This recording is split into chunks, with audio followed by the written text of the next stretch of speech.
Aujourd'hui, on va parler du flow. Je vais résumer le livre de Rise of Superman de Steven Kotler. Et on va voir comment il a étudié le flow chez les gens qui sont souvent exposés à la peur de la mort. On va voir aussi qu'en fait, pour être productif et créatif, il faut pas forcément choisir entre la lutte et la discipline d'un côté, ou alors de l'autre côté, le relâchement et la liberté, mais que pour atteindre le maximum, il faut atteindre le flow, c'est-à-dire être capable de faire succéder différentes phases opposées et contradictoires. On va voir comment faire. Le premier truc important sur le flow, c'est déjà comprendre ce que c'est précisément. C'est un mot qui est beaucoup utilisé par plein de gens différents, sans forcément saisir ce que ça veut dire. Le flow, c'est une expérience subjective, une expérience personnelle, intérieure, dans laquelle on n'a plus vraiment l'impression d'être soi, et aussi dans laquelle on n'a pas vraiment conscience du temps. Il faut comprendre qu'il y a plusieurs formes de flow.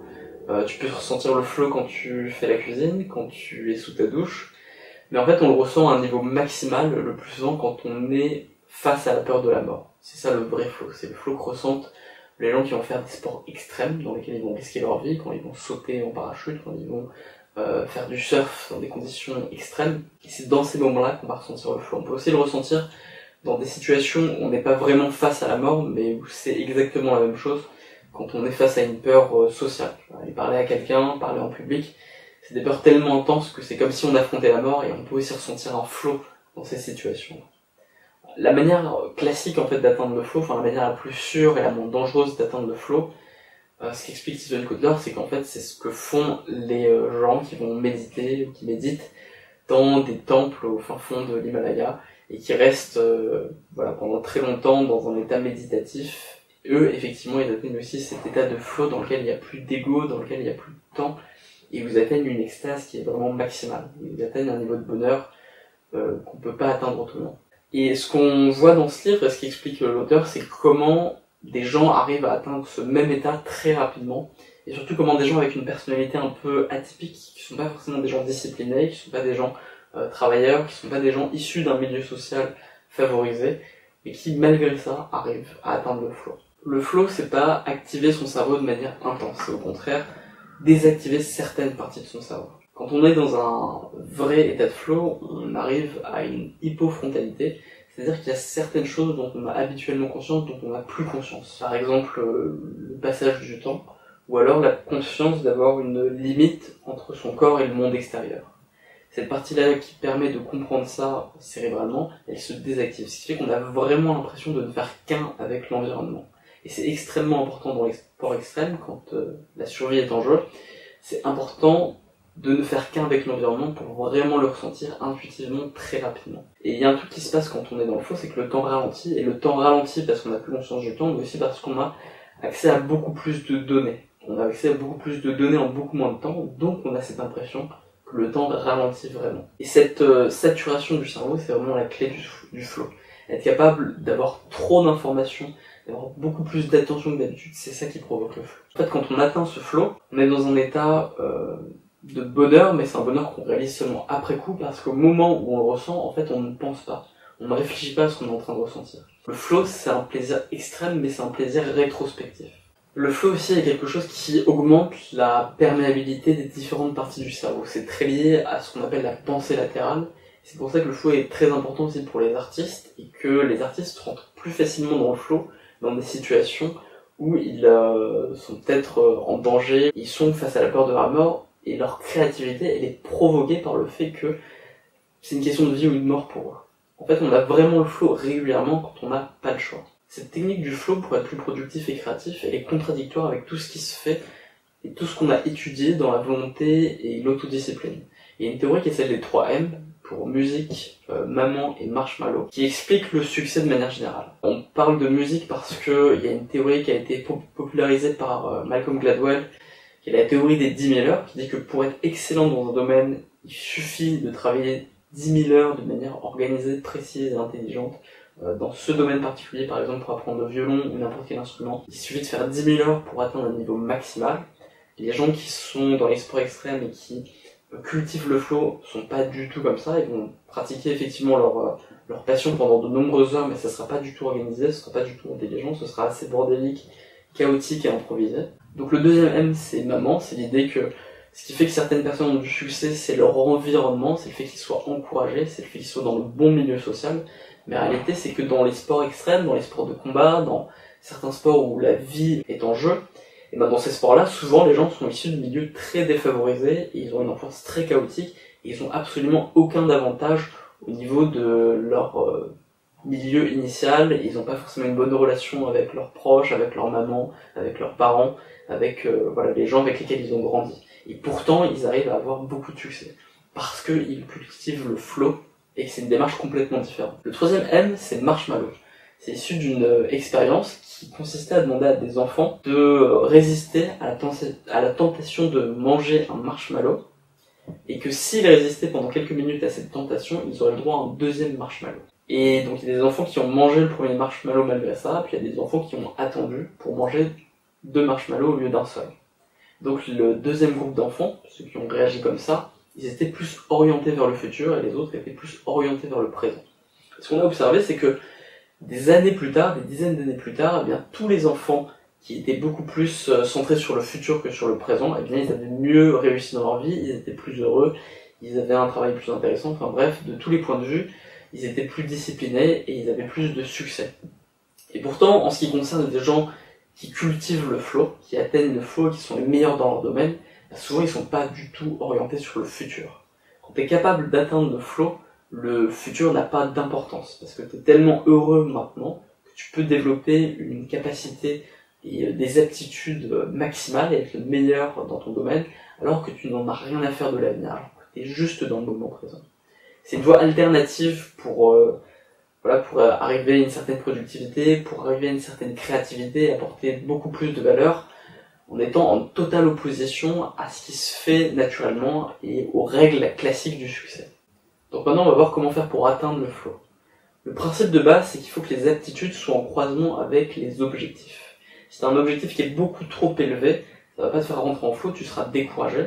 Si tu as un objectif qui est beaucoup trop faible, tu vas t'ennuyer, ton cerveau sera pas saturé et tu vas jamais atteindre le flow et tu vas jamais atteindre cette extase-là. Donc pour atteindre ce flow, il faut bien placer son objectif. Et dans le domaine des sports, ça a été chiffré, ça a été mesuré.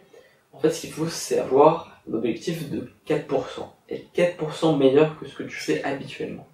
Si tu essayes à chaque fois d'être 4% au-dessus de ton niveau, eh bien, tu vas atteindre ce flow régulièrement. Et sur le long terme, 4% tous les jours, ça te fait progresser extrêmement vite. 4%, c'est l'idée d'augmenter tes capacités habituelles, mais de manière assez réaliste. Et ça reste difficile, mais en même temps, c'est pas décourageant. Un autre principe important du flow, c'est d'avoir une revue et un feedback extrêmement quotidien et courant. Un autre principe du flow, c'est d'avoir une revue régulière, d'avoir un feedback quotidien de ce que tu fais. On voit que dans plein de domaines, ce sont les gens qui ont un feedback quotidien et extrêmement dur qui progressent le plus. Par exemple, parmi les gens dans la santé, les médecins, les psychiatres, les chirurgiens, tout le monde diminue ses capacités, personne en fait progresse après la sortie de l'école, des études, sauf les chirurgiens. Pourquoi ? Parce que les chirurgiens, tous les jours ils sont confrontés à leurs capacités, leur feedback en fait ça peut être la mort des gens qui les opèrent, et par conséquent les chirurgiens dans ces domaines-là c'est les seuls qui progressent après leurs études. Pour atteindre le flow aussi, ça peut être plus facile dans certaines conditions de l'atteindre avec une équipe. Il y a un flow individuel, mais il y a aussi un flow d'équipe. Si tu regardes un match de foot, tu vois très bien c'est quoi, ou un match de n'importe quel sport, il y a des moments où l'équipe est dans un certain état de flow, et tout le monde sait ce que tout le monde fait dans son équipe, et tout le monde comprend ce qui va se passer, tout le monde est capable d'anticiper, et la balle va circuler de manière beaucoup plus fluide. Ce flow d'équipe, il est aussi extrêmement efficace, et c'est quelque chose qu'il faut savoir exploiter pour atteindre ce niveau de créativité, et aussi cette extase-là. Le flow peut se décomposer en 4 étapes. D'abord la lutte, ensuite le relâchement, ensuite le flow à proprement parler, et enfin la redescente. C'est extrêmement important, on en parle très peu, et ce livre évoque vraiment la descente et les dangers du flow, et pourquoi on n'est pas toujours dans le flow. La première étape, c'est la lutte. Beaucoup de gens qui parlent du flow, qui parlent du fait d'être dans le moment présent, négligent totalement ça, mais ce qu'explique Steven Kotler, pour avoir étudié ça, c'est qu'il faut passer par une étape de lutte, il faut passer par une étape où tu te forces, et par cette étape où tu vas faire des choses qui ne sont pas naturelles pour toi, où tu vas peut-être te concentrer sur la technique pour devenir vraiment bon et pour vraiment apprendre des choses, mais il faut pas s'arrêter à ça. Il y a aussi des gens qui se contentent d'être très disciplinés, qui vont négliger l'étape suivante qui est l'étape du relâchement. Parce que quand tu te concentres à fond sur la technique, tu vas essayer de faire parfaitement certains mouvements, certaines techniques, et bien après, il faut surtout intégrer ça de manière inconsciente, et pour ça il faut passer par une phase de relâchement, par une phase de jeu. Moi c'est ce que je fais dans tout ce que je fais, même dans cette chaîne, et pour vraiment atteindre le flow, pour vraiment atteindre un niveau important, il faut alterner entre ces phases d'effort extrêmement intenses et ces phases de relâchement. Les deux sont importants. C'est pas juste le laisser aller, et c'est pas juste le travail intense. C'est les deux qui te font atteindre un niveau à la fois de productivité, de créativité et de bonheur dans ce que tu es en train de faire. Quand tu as alterné ces deux phases, quand tu as vraiment poussé la lutte au maximum, jusque vraiment au maximum de tes capacités, pour passer par une phase de relâchement et de laisser aller, eh bien à ce moment-là, ensuite tu peux atteindre le flow. C'est-à-dire ce moment où tu fais ce qu'il faut faire, vraiment tu réalises les actions que tu dois réaliser, et ça marche extrêmement bien, et t'as plus le temps de penser parce que ton cerveau est saturé. La quatrième étape, qui est peut-être la plus importante, c'est celle de la descente. Quand t'as ressenti toutes ces choses-là, c'est comme si t'avais pris une drogue dure. Tu ressens des choses que t'as jamais ressenties dans ta vie, et la redescente, c'est-à-dire le fait de revenir au niveau normal, à tes émotions normales, ça peut être extrêmement dur, ça peut être vraiment déprimant. Ça peut vraiment te donner des idées très négatives, et il faut être préparé à ça. Parce qu'une fois que tu l'as ressenti une fois dans ta vie, t'as qu'une envie, c'est de le ressentir à nouveau, ou alors de rester dans cet état, et c'est impossible d'être tout le temps dans cet état. Et il y a plein de raisons à ça, il y a plein de raisons pour lesquelles on a cette barrière au flow. Parce que quand t'es dans le flow, voilà, t'as plus conscience du temps, t'as plus conscience de toi, t'as plus conscience de la fatigue, t'as plus conscience de la faim, et si t'as plus conscience aussi de la peur en fait, t'as plus peur de la mort. Et quand t'es dans cet état-là, et ben t'es vraiment en danger en fait. Et ça on en parle très peu, mais le flow c'est une expérience qui est très dangereuse. Quelqu'un qui serait toujours dans le flow, mais il mourrait très rapidement. Parce qu'il n'a pas conscience que c'est un individu, et comme il ne fait qu'un avec l'environnement, il peut très vite être en danger et très vite mourir tout simplement. Et donc cette phase de descente, qui est vraiment une phase de déprime, à laquelle il faut s'habituer, si tu veux vivre le flow, et c'est un vrai choix à faire, est-ce que tu veux vivre l'extase de temps en temps, quitte à te déprimer ensuite, ou alors est-ce que tu veux un bonheur stable, c'est un choix personnel à faire. Donc cette phase de descente, cette phase de déprime, il faut l'accepter, il faut accepter ensuite peut-être de s'isoler un peu, peut-être faire en sorte de se soigner, de retrouver ses capacités normales, et comprendre aussi que cette phase de redescente elle est importante parce que c'est pendant cette phase que tu vas apprendre, c'est pendant cette phase que tu vas mémoriser. Après avoir subi le flow, après avoir vécu le flow, en fait c'est le moment où tu peux le mieux apprendre, où tu peux le mieux mémoriser. Donc il faut en profiter pour ça. Et quand tu as connu une fois ce flow et que tu as vécu donc toutes les phases de lutte, de relâchement, de flow et de redescente, tu vas essayer à nouveau de l'avoir et tu vas pas y arriver directement évidemment. Donc tu auras à nouveau cette phase de lutte et puis après tu vas peut-être abandonner, et même pas forcément rechercher le flow, tu vas te relâcher, puis le flow va arriver sur toi, puis ensuite tu vas redescendre au nouveau et c'est un cycle qui va se répéter comme ça et qui peut se répéter infiniment. Et à force de le faire, à force d'être dans cette dynamique de rechercher le flow, eh bien ça devient un automatisme. Mais toute la difficulté du flow, c'est que quand tu essayes trop de le rechercher, tu peux pas l'avoir. C'est quelque chose de très évasif. Et il faut à la fois le rechercher sans vraiment le rechercher. Et c'est tout un art zen qui est de vouloir avoir quelque chose tout en étant détaché de cette chose-là. Il y a un truc aussi important pour le flow, c'est que pour vraiment l'atteindre, il faut être humble. Pour deux raisons. D'abord parce que quand tu es dans le flow, fondamentalement être dans le flow, c'est être uni avec ton environnement, donc il faut accepter que ton environnement soit plus fort que toi, il faut accepter que ton environnement sait des choses, entre guillemets, que tu ne sais pas toi, donc il faut s'abandonner totalement à son environnement, et c'est pour ça que la phase de relâchement est extrêmement importante, et que la phase de lutte ne suffit absolument pas. Et un autre point aussi pour le flow, c'est que le flow, tu ne l'atteins que dans des situations où tu ne prévois pas ce qui va se passer. S'il n'y a pas d'imprédictibilité, il n'y a pas de flow. C'est-à-dire que si tu sais ce qui va se passer à la minute suivante, par exemple un musicien de jazz qui est en impro, il sait pas vraiment ce qui va se passer ensuite. Et c'est pour ça que c'est autant extatique. Et c'est la condition pour atteindre le flow. Tu peux pas atteindre le flow sur un truc qui est extrêmement répétitif, dans lequel il n'y a pas une part de hasard.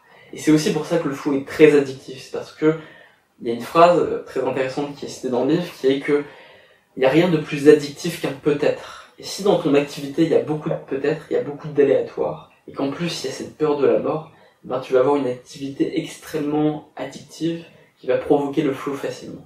Donc voilà, maintenant je sais plus en détail ce que c'était que le flow, c'était mon résumé du livre de Steven Kotler, Rise of the Superman. C'est un anglais assez complexe, mais je conseille de le lire, il est très dense, extrêmement intéressant, vraiment je le conseille vivement. Et voilà, il y a un truc dont j'ai pas encore parlé, c'est l'importance pour le flow de l'intuition. Tu dois être capable, si tu veux atteindre le flow, de vraiment être dans le moment présent et d'utiliser certaines métaphores, comme le fait par exemple d'écouter sa voix intérieure. Si tu es capable d'entendre et d'écouter la petite voix qui te dit de faire certaines choses, qui est en fait ton instinct, et ben tu vas atteindre beaucoup plus facilement le flow. Si tu es aussi capable de visualiser certaines lignes qui vont sortir de ton corps et de suivre, d'aller dans la direction de cette ligne, et que vraiment tu suis le mouvement naturel de ton corps, en fait, de quelque chose qui est bien au-delà de toi, qui est pas ton corps, mais qui est en fait quelque chose qui t'est donné par l'univers. Si tu es capable de penser comme ça, tu vas atteindre beaucoup plus facilement le flow. Voilà. Passe une très bonne journée, abonne-toi, n'hésite pas à partager cette vidéo si elle a été utile pour toi. Je vais essayer d'atteindre, mon objectif de cette année, c'est d'atteindre 100 000 abonnés. Et voilà, dans toutes mes vidéos, dans ma manière de faire les vidéos, je suis extrêmement centré sur cette dynamique du flow, de la lutte, du relâchement, et voilà, de ces différentes techniques pour se dépasser et atteindre cette extase personnelle. Et voilà, je te souhaite une très bonne journée.